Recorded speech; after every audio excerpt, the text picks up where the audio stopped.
ऐसे वाहन जिनके पास ऑल इंडिया टूरिस्ट परमिट है उन सब पर भी इन्होंने टैक्स इंपोज कर दिया।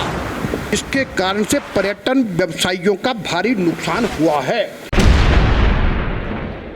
यहाँ पर जो पानी है, जो बिजली है, उस पर भी अब कमर्शियल रेट लगेगा और जो होम स्टे की जो रजिस्ट्रेशन करते थे उसकी राशि भी लगभग 3 गुना तक बढ़ाई जा रही है। इस सरकार के ऊपर मेरा प्रश्न तो यह है कि सरकार नाम की चीज़ कहीं पर नज़र नहीं आ रही है।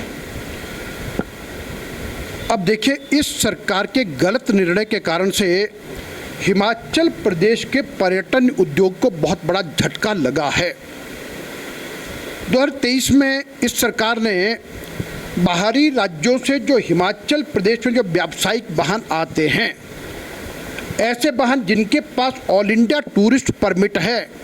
उन सब पर भी इन्होंने टैक्स इंपोज कर दिया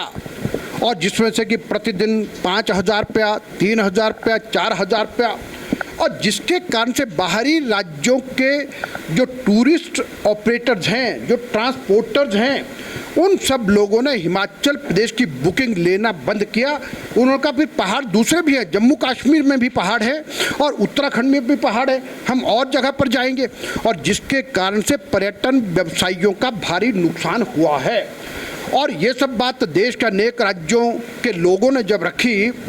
कि भाई भारत के यशस्वी प्रधानमंत्री मोदी जी कहते हैं कि 1 नेशन 1 टैक्स,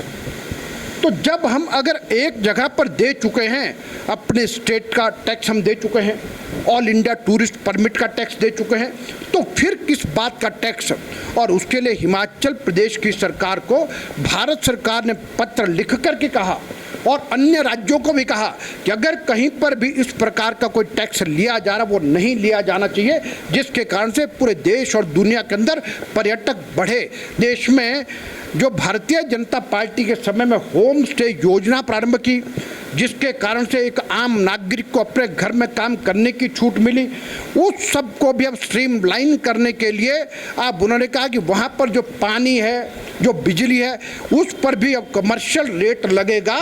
और जो होम स्टे की जो रजिस्ट्रेशन करते थे उसकी राशि भी लगभग 3 गुना तक बढ़ाई जा रही है। और मैं कहूँगा कि 5,000 के लगभग होम स्टे चलते हैं। ऐसे सब लोगों से ये करना भी कुठाराघात है। तो इसलिए मैं इस सरकार के ऊपर मेरा प्रश्न है कि इस प्रकार के कार्य ना करे, क्योंकि पर्यटन उद्योग के कारण से हर व्यक्ति तक रोजगार पहुंचता है, हर व्यक्ति अपने पैरों पर खड़ा हो सकता है। और जिसके कारण से जब हिमाचल प्रदेश के नौजवानों को